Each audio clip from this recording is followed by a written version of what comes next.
This is episode 2 of the Master Apologist series. As with the last one, it has been re-uploaded with the name censored. Apologies again for the re-upload, but I do hope you all enjoy it. Just got the results from my physical and got a clean bill of health. I am now prepared to debate and defeat the atheists. He's back.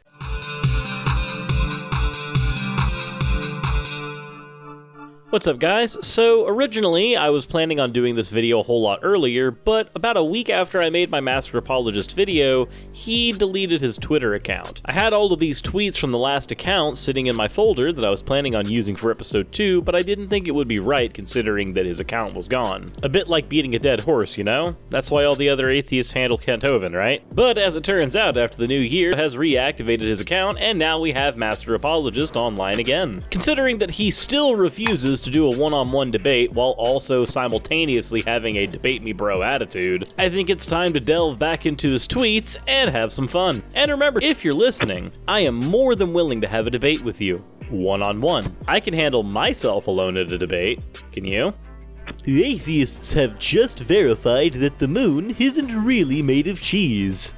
You know, it's tweets like this that make me think that you're a Poe, and then you appear on places like Non Sequitur Show and I can only assume that you're not. But it's okay, derogatory statements like this are perfectly fine, especially when you ran away from a debate with Godless Cranium and Ocean, and it was a debate about polytheism. Cranium isn't even a theist. I mean, come on, Josh, historically, Christians knocked most of the polytheists out of Europe. It shouldn't be terribly hard for you to do it in a debate, right? Great news! Atheists around the world are learning to read and are finally leaving their dirt homesteads. Oh look, another tweet that's directly derogatory and inflammatory and only means to incite response. I'm perfectly okay with tweets like this existing, go ahead and throw them out. However, I would say that when people challenge you on them, maybe you should actually show up to those challenges when you accept. A new natural law has been established, the predicted regularity of atheists to reject God. It's ironic that those who commonly kneel at the altars of science and reason nonetheless confirm natural theology. As with Sartre and Camist, atheists live inconsistent lives. So I know I mispronounced them when I said it in his voice, but apparently their names are actually pronounced Camus and Sartre. And it's not that these two had inconsistencies, it's that they had varying degrees of value for human life. They were both existentialists and wanted the entire world to live in a religion-free society. Unfortunately, Sartre was more of a communist and had a soft spot in his heart for Stalin. This was right off the heels of World War II when Stalin had put many of his people in gulags. This is because Sartre held the idea that community on the whole, like a well-oiled machine, is what ultimately drives the future forward. He even had writings that said that the true hell is other people. Camus was more of an optimist and couldn't understand why his friend had such political leanings towards Stalin. As a more optimistic philosopher, Camus held the idea that individuals have the power to shape the future as opposed to the community. Going forward, this would be the biggest wedge between Sartre and Camus' relationship. Camus ultimately held more respect for the individual than Sartre did. Sartre held more respect for the community, and so it was easier for Sartre to justify the killing and imprisoning of his people in his own mind. Bringing these two up together doesn't actually point out an inconsistency because we're talking about two completely different ideas on human value. Yes, they were both existentialists. Yes, they both opposed religion. But one of them valued human life differently than the other. That's not an inconsistency, that's just having two different people with two different worldviews. That would be like me saying human beings are so inconsistent, look at that Christian and atheist over there. That's not an inconsistency, that's individualism. Or does Master Apologist think that all people need to be some sort of hive mind? We have decided to make the atheists build the wall at the border. As a reward, we're going to convert all atheists to Christianity. Oh boy, you're really gonna make me talk about politics on my channel? Thanks. First of all, Christianity would not be a reward for any atheist. Most atheists are going to see your religion as a form of shackling. Also, having the term make implies that you're going to force atheists to build this wall. Even ignoring any of your personal thoughts and grievances about the border wall, we're still left with this tweet that implies forced labor or at least forced conversion. Normally something like this I could understand if it was meant in jest, but I know it's not. Not after all of the other behaviors that I've witnessed from you. So thank you for having a repugnant sense of morality. New scientific research indicates that atheists need safe spaces. So I'm going to ignore what a safe space actually is, which are, things like decompression rooms, and go with what I'm fairly certain you meant by a safe space. So if you mean a place where you can have a lovely echo chamber and not have any of those nasty opposing worldviews assaulting your senses, then I don't think it's atheists that need the safe spaces because we aren't the ones that have churches. What group of two atheists would like to challenge Andrew and myself? Our record in debates is 400-0, with 400 wins by knockout. We are the champions for a reason.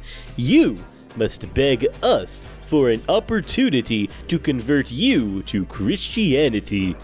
I mean, if your record is 400-0 wins by default, and by default you mean you ran away from those debates and therefore you counted them as wins for some stupid reason, then yes, you're right. And again, what is with this 2-on-2 debate structure? I actually have a friend who's analyzed some of your debates and has realized why you're doing this. You're not supposed to actually know what the hell you're talking about in your debates. You're the absurdist. Andrew, regardless of my grievances with him, is actually well studied. So when Andrew makes a cogent point and the opponent is trying to formulate a response to that point, your job is to throw in the monkey wrench and force them to divert their attention. While their attention is diverted, they have to respond to your point, which might not even be on topic, and then Andrew gets to eviscerate them when they do. What this means is that your debate style literally allows you to be an idiot. And by being the idiot, you get to win more debates. This is, again, assuming that you've actually managed to get into a position where you're doing the debate and not running away from people like Shannon Q, Ocean, Godless Cranium, me. It's not a bad strategy, but it is a manipulative one. That's probably coming from me, who thinks that debates are a wonderful way for two people to see if they see eye to eye on certain points, and a way to maybe convince the audience on certain topics, especially if you have fence-sitters who are listening. But I would prefer to view those discussions as honest exchanges of ideas. I'm not a fan of underhanded tactics, and this is something that I would consider an underhanded tactic. But there is a way to eliminate all of this, a one-on-one debate, where you have to stand on your own.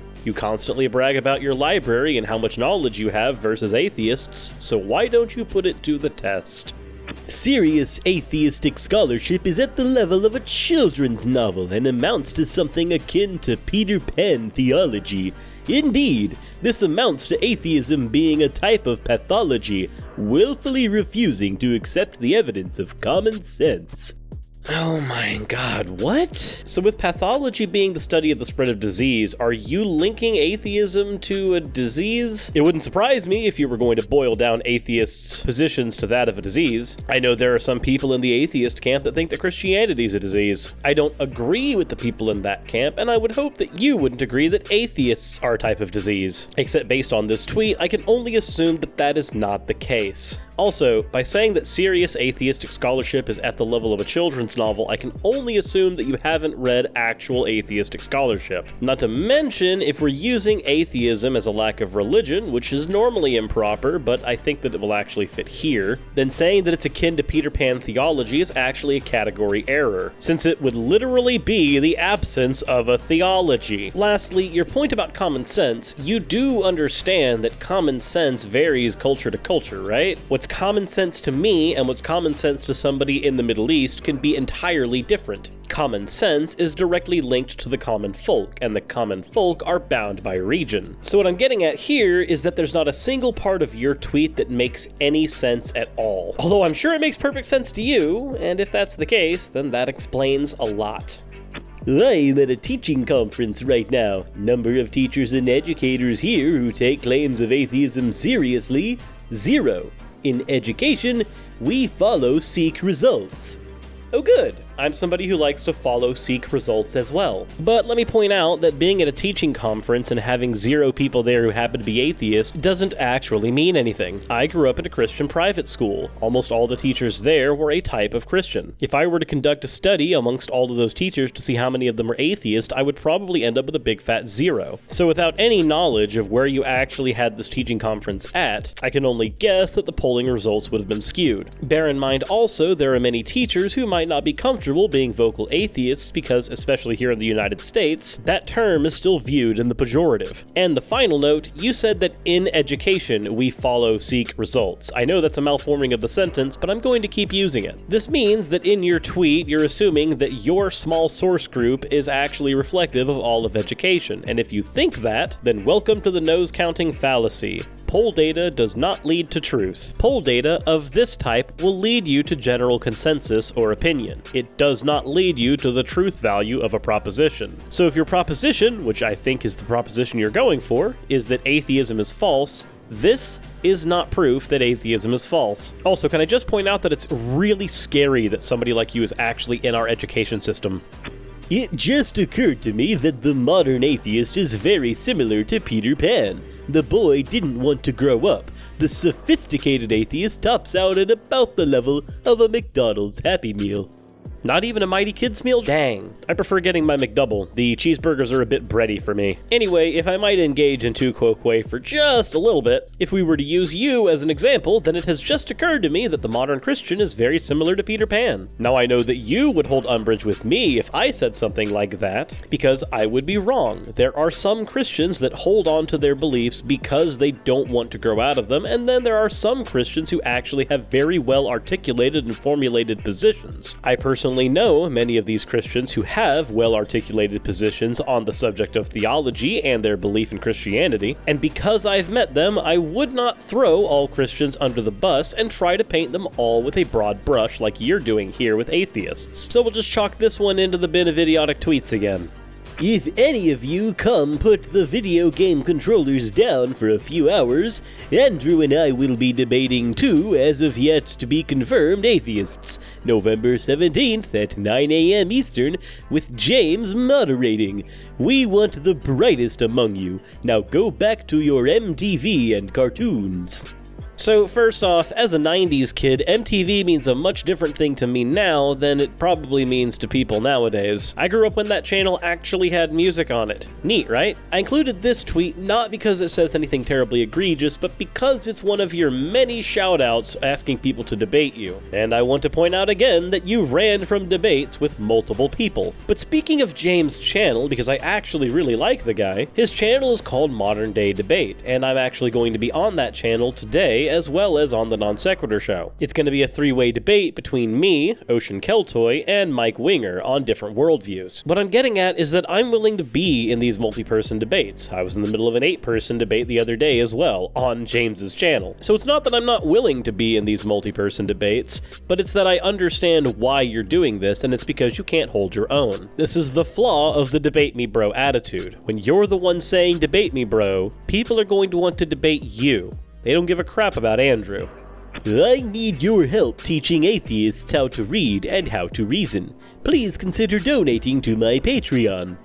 You know, I would consider donating to your Patreon if you actually added anything useful to the conversation. Tell you what, clean up your tweets, learn how to debate, make cogent points, and bring something of value to this atheist versus theist conversation, and I will be more than willing to donate to your Patreon myself. That Patreon donation will sit in your account forever until you decide to revert back to your debate me bro, bottom of the barrel scum-sucking attitude. If you guys think that I bring anything to this type of conversation, then feel free to donate to my Patreon, or don't. It's fine either way. There are certainly other creators on this platform that deserve that donation far more than I do. But with that said, that wraps up this edition of the Master Apologist series. This is the second one, and assuming that Joshua continues his account the way that he's been doing so, then I think we might have a third one in the works as well. I would love for this to become one of my more educational segments, but it seems like this is going to end up going in the Discount Hoven category of popcorn entertainment on my channel. Hopefully I'll be able to give you guys some content with a little more meat in the future, because these arguments contain nothing but air. Also, if my voice sounded kind of strange today, it's because I'm sick. I've had to re-record more takes than I'm comfortable with because of having to sneeze and blow my nose. But I hope the audio came out alright either way. Thank you guys for watching my video, and I hope you guys have a wonderful rest of your day.